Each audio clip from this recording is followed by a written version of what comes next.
Hello, champs. I hope you all are doing great. Now, shares is one such chapter जिसमें majority of students को problem रहती है because there are various kinds of questions that you have to practice. कुछ बहुत ही complicated questions भी हो सकते हैं. So I have already uploaded pro rata related questions जिसमें multiple categories होती है. Then I've also uploaded calls in advance, calls in arrears wale questions. I've also uploaded balance sheet ke all the three cases. And a lot of you have told me कि उन videos से आपको बहुत help मिली है. So I have decided to come up with some more special questions, lengthy questions जिसमें आपको usually difficulty रहती है. Now this is one such question, ये आपकी TS गरेवाल से ही है. एंड इसे हम क्लास में वेरी स्पेशल केस के नाम से बुलाते हैं because this is actually very special case because this is different from your usual questions. इस वीडियो में मैं आपको वेरी स्पेशल केस का लॉजिक समझाऊंगी. I will solve this question with you and I will give you one question for you to solve जिसका answer आप मुझे comment section में बताएंगे. फिर हम इसी वेरी स्पेशल केस को बिग क्वेश्चन में भी अप्लाई करेंगे in the next video. Right, चलिए देखते हैं ये है क्या. What is so special about this. Now Gaurav applied for 5000 shares of ₹10 each at a premium of 2.5 पर शेयर. ठीक है, but he was allotted only 2500 shares on pro रेटा बेसिस. चैम्स आपको पता है प्रो रेटा का यही मतलब होता है कि जिसने जितने शेयर्स मांगे हैं उससे कम शेयर्स आप अलॉट कर रहे हैं. Right, after having paid ₹3 per share on application, he did not pay allotment money of 4.5 per share including premium, and on his subsequent failure to pay the first call of ₹2 per share, his shares were forfeited. These shares were reissued at the rate of 8 per share credited as fully paid up. Past journal entries to record the forfeiture and reissue of shares.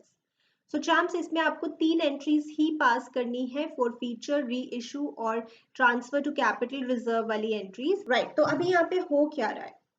So champs यहाँ पे एक share holder है गौरव जिसने apply किए थे 5000 shares और उससे allot हुए हैं 2500 शेयर्स ऑन प्रो रेटा बेसिस.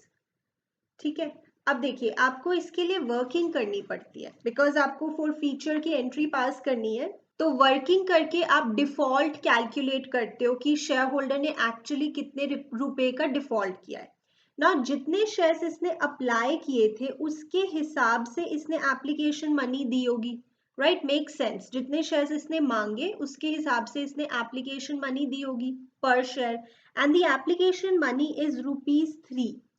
तो ऑन एप्लीकेशन हमें गौरव से मिले होंगे 15,000 रुपीज. 15,000 रुपीज हमें गौरव से मिले होंगे. ठीक है, बट एक्चुअली गौरव के बनते कितने थे एप्लीकेशन पे, क्योंकि हमने उसको 2500 शेयर्स ही अलॉट किए हैं. तो देखा जाए इसके एप्लीकेशन पे बनते हैं 2500 के हिसाब से ₹3, दैट इज 7500 रुपीज. तो इसके कितने पैसे हमारे पास एक्सेस में आए हुए हैं, दैट इज 7500 रुपीज. अब जो गौरव है वो हमें कह रहा है कि मेरे 7500 रुपीज वापस करो, बट हम गौरव को कह रहे हैं कि हम आपको ये वापस नहीं करेंगे, हम अगली कॉल के लिए इसको रख लेते हैं. अगली कॉल का नाम क्या है, अलॉटमेंट. राइट, यूजुअली ऐसा ही होता है. अब चैम्प्स अगली कॉल पे यानी अलॉटमेंट पे गौरव के वैसे बनते कितने रुपए हैं, 2500 शेयर्स के हिसाब से. बिकॉज अब हमने अलॉट ही 2500 शेयर्स की है तो आगे की सारी कॉल्स तो 2500 शेयर्स पे ही मिलेंगी. तो 2500 शेयर्स पे गौरव ने हमें देने हैं 4.5 rupees per share including premium. Of course पूरा पैसा लेंगे उससे, प्रीमियम मिला के.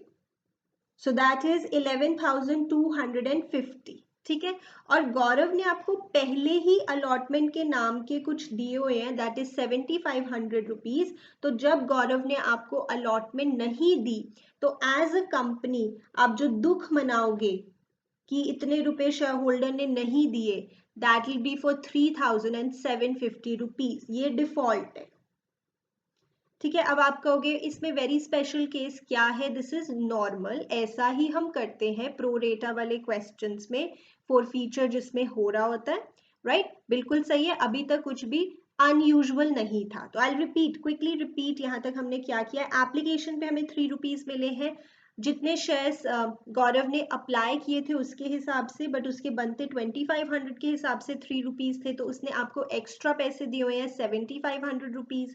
नाउ अलॉटमेंट पे इसके बनते हैं 11,250 रुपीज, बट इसने पहले ही आपको 7500 रुपीज दिए हुए हैं। तो इसने जो फाइनल डिफॉल्ट किया एज अ कंपनी, हम ये दुख मनाएंगे कि हमें शेयर होल्डर से 3750 रुपीज नहीं मिले, राइट? अभी यहाँ तक रखना। नाउ चैम्स, आपको क्या करना है कि ये जो हमारे पास एक्सेस आया हुआ है ना 7500 रुपीज का, ये आपने किसके लिए रखा है? ये आपने अलॉटमेंट के लिए रखा है, राइट? अब जो अलॉटमेंट है ना, उसमें क्या है? वैसे अलॉटमेंट टोटल 4.5 रुपीज की है, जिसमें 2.5 रुपीज का प्रीमियम है। यानी अलॉटमेंट के दो हिस्से हैं। अलॉटमेंट में सिर्फ कैपिटल के नाम के, शेयर कैपिटल के नाम के 2 रुपीज है, और प्रीमियम के नाम के 2.5 रुपीज है, ठीक है। अब अगर शेयर्स के हिसाब से देखें, टोटल 2500 शेयर्स हैं गौरव के, तो 2500 शेयर्स पे 2 रुपीज जो कैपिटल के नाम के बनते हैं, दैट इज 5000 रुपीज, और 2500 शेयर्स पे जो 2.5 रुपीज बनते हैं प्रीमियम के नाम के, दैट इज 6250 रुपीज। अब ये हम क्यों कर रहे हैं? देखिए, जो हमें एक्सेस मिला है ना एप्लीकेशन के समय, जो हमें एक्सेस मिला है 7500 रुपीज का, वो हम अलॉटमेंट के लिए रख रहे हैं। पर allotment is divided into 2 parts, one is capital की वैल्यू अलॉटमेंट पे, एंड वन इज प्रीमियम की वैल्यू। तो जो एक्सेस आपको शेयर होल्डर से मिलता है, पहले वो आप कैपिटल के लिए रखते हो। तो 7500 रुपीज में से 5000 तो पूरे रखे जा रहे हैं ना, मतलब हमें कैपिटल के नाम के तो पूरे 5000 पहले ही मिल गए होंगे। यानी अलॉटमेंट पे कैपिटल के नाम का कोई डिफॉल्ट नहीं हुआ है। और बाकी कितने बचे? 2500 रुपीज। यानी 2500 रुपीज उसने प्रीमियम के नाम के पहले ही दे दिए होंगे। तो जो फाइनल डिफॉल्ट है वो सिर्फ प्रीमियम का ही है, एंड दैट इज 3750।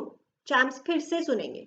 तो जो एक्सेस आपको एप्लीकेशन के समय मिला है, वो आप अलॉटमेंट के लिए रखते हो, और अगर अलॉटमेंट पे प्रीमियम है तो आपको यहाँ पे चेक करना पड़ेगा कि उसमें कैपिटल के नाम का कितना पैसा बनता है शेयर होल्डर का, और प्रीमियम के नाम का कितना बनता है। और जो उसने एक्सेस दिया है, अगर वो कैपिटल पे रखने के बाद भी कुछ एक्स्ट्रा बच जाता है, तो वो आप प्रीमियम के लिए रखते हो, और इसी को हम बोलते हैं वेरी स्पेशल केस। नाउ जो नॉर्मल केस होता है ना, जो नॉर्मल क्वेश्चंस होते हैं, उसमें क्या होता है, ध्यान से सुनिएगा, आप चेक करिएगा। सभी नॉर्मल क्वेश्चंस में, उसमें ये जो एक्सेस होता है ना, ये मुश्किल से कैपिटल के लिए भी पूरा नहीं पड़ता। वो नॉर्मल केस होता है। मान लीजिए ये वैल्यू होती कुछ भी 3000, अगर ये वैल्यू 3000 होती तो हम कहते ये कैपिटल के लिए भी पूरी नहीं पड़ रही, तो ये नॉर्मल केस होता, फिर ये वेरी स्पेशल केस नहीं होता। तो वेरी स्पेशल केस हम किसे रेफर करते हैं? जब आपको जो एक्सेस मिला है एप्लीकेशन के समय, वो आप अलॉटमेंट के लिए रख रहे हो, और अलॉटमेंट में कैपिटल के नाम का पूरा उसमें से कवर हो गया है, और जो डिफॉल्ट हुआ है वो सिर्फ और सिर्फ प्रीमियम के नाम का हुआ है, और वैसे प्रीमियम के नाम का भी कुछ पहले ही मिल गया था। ये वेरी स्पेशल केस है। Let me repeat, normal case क्या होता है? जब एक्सेस आपका कैपिटल के लिए भी पूरा नहीं पड़ता। अब आप कहेंगे कि मैम इससे फर्क क्या पड़ता है, हमें ये शो कहाँ करना है? तो बेसिकली जो फॉर फीचर की एंट्री है उस पे इस चीज का फर्क पड़ता है, जो मैं आपको अभी बताने वाली हूँ। सो चैम्प्स, इस बात को आप ध्यान रखिएगा। अब हम फॉर फीचर एंट्री पे आ रहे हैं। नाउ जो बेसिक फॉर फीचर एंट्री होती है, ध्यान से सुनिए, that is equity share capital account debit, to forfeited shares, to calls in arrears, या फिर उन कॉल्स का नाम जो आपको नहीं मिली है। पर अगर क्वेश्चन में हमें प्रीमियम नहीं मिला, तो हमें फॉरफीचर एंट्री में सिक्योरिटीज प्रीमियम रिजर्व अकाउंट को भी डेबिट करना होता है, बिकॉज पहले हमने ड्यू की एंट्री में सिक्योरिटीज प्रीमियम रिजर्व को क्रेडिट करके दिखा दिया है कि इतना हमें प्रीमियम मिलेगा, बट अगर उसमें से कुछ प्रीमियम का डिफॉल्ट हो गया तो हमें एसपीआर को डेबिट करके दिखाना होता है फॉरफीचर एंट्री में, right. So in this particular question जो हमारी फॉरफीचर एंट्री है that will look something like this. Share capital account debit, यहाँ पे इक्विटी शेयर्स मेंशन नहीं है तो हम इक्विटी वर्ड नहीं लिख रहे। Share capital account debit, securities premium reserve account debit. क्या यहाँ पे प्रीमियम का डिफॉल्ट हुआ है? यस हुआ है, बिकॉज यहाँ पे अलॉटमेंट उसने नहीं दी है और अलॉटमेंट पे प्रीमियम था, ठीक है। तो प्रीमियम का भी डिफॉल्ट हुआ है, कितना हुआ है वो अभी मैं आपको एक बार बताऊंगी। सो टू फॉरफीटेड शेयर्स के आगे हम कौन सी वैल्यू लिखते हैं? जो शेयर होल्डर ने हमें दे दी है बट एक्सक्लूडिंग प्रीमियम, जो शेयर होल्डर ने हमें दे दी है बट एक्सक्लूडिंग प्रीमियम। एंड यहाँ पे हम उन कॉल्स का नाम लिखते हैं जो हमें नहीं मिली। So one is share allotment and the other is first call, right? Share allotment and first call, right champs? Okay, अब एक एक वैल्यू को ध्यान से समझेंगे। शेयर कैपिटल के आगे हम कौन सी वैल्यू लिखते हैं? ध्यान से सुनिएगा, number of shares forfeited into called up value पर शेयर एक्सक्लूडिंग प्रीमियम, यानी कि सिंपल शब्दों में कहें तो जितने रुपए आपने शेयर होल्डर से मंगवाए हैं एक्सक्लूडिंग प्रीमियम, वो वैल्यू हम यहाँ पे लिखते हैं। तो जैसे गौरव के हम शेयर्स फॉरफीट कर रहे हैं, आप बताइए गौरव के हम 5000 शेयर्स फॉरफीट कर रहे हैं या 2500? ऑफ कोर्स 2500, जितने शेयर्स हमने उसे अलॉट किए हैं उतने ही तो हम फॉरफीट कर सकते हैं। ये थोड़ी है कि जितने शेयर्स उसने मांगे हैं वो फॉरफीट कर दोगे, नो। तो हम गौरव के 2500 शेयर्स फॉरफीट करेंगे इनटू जितने रुपए आपने उससे मंगवा लिए हैं वो लिखना है। तो जैसे उसने हमें एप्लीकेशन दे दी है तो ऑफ कोर्स एप्लीकेशन तो मंगवाई ही होगी। अलॉटमेंट उसने नहीं दी, मतलब मंगवा ली थी पर उसने नहीं दी। फर्स्ट कॉल भी हमने मंगवा ली थी पर उसने नहीं दी, यानी एप्लीकेशन, अलॉटमेंट और फर्स्ट कॉल हमने मंगवा ली है। तो 3 एप्लीकेशन के हैं, 4.5 अलॉटमेंट के हैं और 2 फर्स्ट कॉल के हैं, बट इसमें प्रीमियम नहीं आना चाहिए। प्रीमियम के अलावा 3 एप्लीकेशन के हैं, 2 अलॉटमेंट के हैं और 2 ही फर्स्ट कॉल के हैं, यानी 7 रुपीज आपने मंगवा लिए। सो चाम्स, ये आपने टोटल 17,500 रुपीज मंगवाए हैं शेयर होल्डर से, राइट। अब देखिए उसने अलॉटमेंट पे कितने रुपए का डिफॉल्ट किया है, ये आपने यहाँ पे कैलकुलेट भी किया था कि उसने अलॉटमेंट पे 3750 का डिफॉल्ट किया है, जो कि एक्चुअली बता दूं आपको सारा का सारा प्रीमियम का ही डिफॉल्ट है। जो भी उसने अलॉटमेंट पे डिफॉल्ट किया है वो सारा प्रीमियम का ही डिफॉल्ट है। तो ये वेरी स्पेशल केस की एक और कैरेक्टरिस्टिक है वेरी स्पेशल केस का, कि जो भी डिफॉल्ट होता है वो सारा का सारा प्रीमियम का डिफॉल्ट होता है, कैपिटल का नहीं। यानी कि यहाँ पे तो हम 3750 ही लिखेंगे जो हमारा डिफॉल्ट है अलॉटमेंट पे। ऑल्सो यहाँ पे हम कौन सी वैल्यू लिखते हैं? वो वैल्यू प्रीमियम की जो हमें नहीं मिली। तो प्लीज बी केयरफुल, यहाँ पे 2500 इंटू 2.5 मत कर देना, जितना प्रीमियम बनता था वो सारा डिफॉल्ट में दिखा दिया, नो। क्योंकि यहाँ पे आपको पहले ही प्रीमियम के नाम का कुछ पैसा मिल गया था, तो जो एक्चुअल डिफॉल्ट है प्रीमियम का दैट इज 3750। तो देखो नॉर्मली क्वेश्चंस में हम क्या करते हैं, यहाँ पे जितने शेयर्स हैं और जितना प्रीमियम बनता है जो नहीं मिला नॉर्मली वो दिखा देते हैं, बट यहाँ पे ऐसा नहीं चलेगा। यहाँ पे आपने कैलकुलेट किया है कि एक्चुअली प्रीमियम का कितना डिफॉल्ट है, दैट इज 3750। और आप देख पा रहे हैं चांस, ये वैल्यू और ये वैल्यू सेम है, और यही खास बात है वेरी स्पेशल केस की, बिकॉज जो भी डिफॉल्ट हुआ है अलॉटमेंट पे वो एक्चुअली सारा का सारा प्रीमियम का ही डिफॉल्ट हुआ है। तो this is a characteristic of very special case. Usual questions में ये वैल्यू मैच नहीं होती है। ओके चैम्प्स, अब आगे देखते हैं फर्स्ट कॉल पे कितना डिफॉल्ट हुआ है। फर्स्ट कॉल पे तो सिंपल है, फर्स्ट कॉल के लिए तो आपने कोई एक्सेस नहीं रखा था, ये नॉर्मल तरीके से होगा।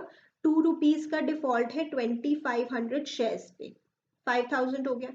चैम्प्स, अब वैसे आप इसको बैलेंसिंग फिगर ले सकते हो, बट आई नेवर रेकमेंड कि आप इसे बैलेंसिंग फिगर लें। आप पूरा सोचें ताकि आपका चेक भी हो जाए। हाँ, अगर टाइम की बहुत कमी है, दिमाग चलना बंद हो गया है, तो आप इसको बैलेंसिंग फिगर ले लें, but I never recommend that. आपको इसे भी पूरी तरह से सोचना चाहिए। तो अब आप बताइए, फोरफीटेड शेयर्स के आगे हम कौन सी वैल्यू लिखते हैं? फोरफीटेड शेयर्स के आगे हम वो वैल्यू लिखते हैं जो शेयर होल्डर ने हमें दे दी है। नाउ, जैसे शेयर होल्डर ने हमें 15,000 रुपीज दे दिए, आपको पता है स्टार्टिंग में उसने हमें 15,000 रुपीज दिए थे, तो दिस इज द वैल्यू जो हमें शेयर होल्डर से मिल गई है। Even though this is for 5,000 shares, but that's okay. Total value तो ये मिली है ना हमें शेयर होल्डर से 15,000। तो अगर ये नॉर्मल क्वेश्चन होता तो मैं यहाँ पे 15,000 लिख देती, but since it's very special case, अब ध्यान दीजिएगा, यहाँ पे मैंने लिख के भी बताया है फोरफीटेड शेयर्स के आगे जो वैल्यू लिखते हैं that should be excluding premium, but this value is not excluding premium. You will say ma'am how, why this value is not excluding premium? ध्यान से सुनिएगा चैम्प्स, ये जो 7,500 की वैल्यू है, क्या ये इस 15,000 से निकली है? यस, 15,000 में से हमने कहा था कि 7,500 बनते हैं, तो 7,500 एक्सेस आ गए। लेट मी रिपीट, ये जो 7,500 वाली वैल्यू है ये 15,000 से ही निकली है, रिमेंबर दिस। और ये जो 7,500 वाली वैल्यू है, ये जो 7,500 वाली वैल्यू है, इसमें कैपिटल के नाम के 5,000 रुपए हमने रखे और प्रीमियम के नाम के भी 2,500 रुपीज रख लिए, यानी इस 7,500 की वैल्यू में 2,500 की वैल्यू प्रीमियम की है। इस 7,500 में 2,500 की वैल्यू प्रीमियम के नाम की है, यानी ये 2,500 की वैल्यू इस 7,500 में है और ये 7,500 वाली वैल्यू इस 15,000 में है, यानी कि इस 15,000 की वैल्यू में प्रीमियम है, जो हमें आगे आगे आगे जाके पता लगा कि अलॉटमेंट वाला प्रीमियम है। सो चैम्प्स ध्यान दीजिएगा, ये 7,500 वैल्यू टपक टपक के इसमें से आई है और इस 7,500 की वैल्यू में टपक टपक के पता लगा कि 2,500 का प्रीमियम है, तो इनडायरेक्टली हम कह सकते हैं ये 2,500 का प्रीमियम इस वैल्यू में है, यानी स्टार्टिंग में जो पैसे हमें शेयर होल्डर से मिल गए थे उसमें आगे जाके पता लगा कि कुछ प्रीमियम के नाम का भी था, द वैल्यू वाज 2,500, यानी कि ये 15,000 की वैल्यू में 2,500 का प्रीमियम है। तो मैं इस 15,000 की वैल्यू को डायरेक्टली यहाँ नहीं लिख सकती, because I want to write the value here which is excluding premium.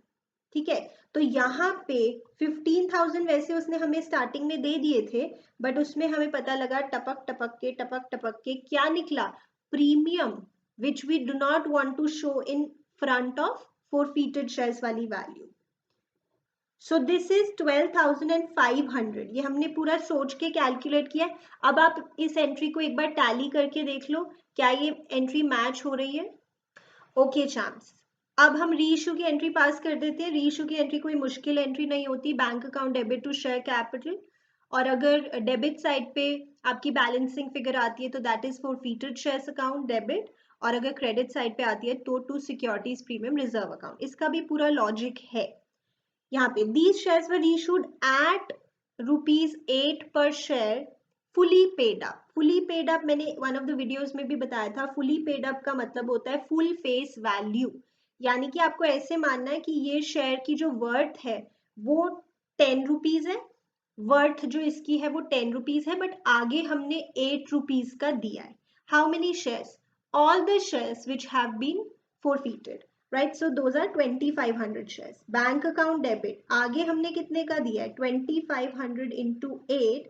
वैसे इसकी जो वर्थ है, जो इसकी वर्थ है वो हम इसके आगे लिखते हैं 2,500 इंटू 10, यानी 25,000 का शेयर आगे हमने 25,000 के शेयर्स आगे हमने 20,000 में दिए हैं। So there is kind of a loss of 5,000 जो हम रिप्रेजेंट करते हैं फोरफीटेड शेयर्स अकाउंट से, फोरफीटेड शेयर्स अकाउंट से, राइट? अब फाइनली हमें क्या करना होता है, ये एक तरह से हमारा प्रॉफिट रिप्रेजेंट कर रहा होता है, क्योंकि ये हमें शेयर होल्डर से मिल गया है जो हम उसको वापस नहीं करेंगे और हमने उसके शेयर्स भी कैंसिल कर दिए। ये एक तरह का प्रॉफिट रिप्रेजेंट कर रहा है, ये एक तरह का लॉस रिप्रेजेंट कर रहा है, दोनों को नेट करके हम ट्रांसफर कर देते हैं कैपिटल रिजर्व अकाउंट में. So the final entry is forfeited shares account debit to capital reserve. Forfeited shares account debit to capital reserve 7,500 rupees. 7,500 rupees. Champs, are you getting this point? Now, another question that comes कि ma'am हमें कैसे पता लगेगा ये very special case है या नहीं है. मतलब क्वेश्चन देख के क्या पता लग सकता है? नहीं, क्वेश्चन देख के आप नहीं कह सकते. हाँ, वेरी स्पेशल केस होने की प्रोबेबिलिटी कब बनती है? When of course there is pro rata, there is allotment पे premium, there is forfeiture. तो इस केस में वेरी स्पेशल केस बनने की पॉसिबिलिटी बन जाती है. बट आपको ये वाला स्टेप एक बार करके देखना ही पड़ेगा to check if it is a normal case और अ वेरी स्पेशल केस.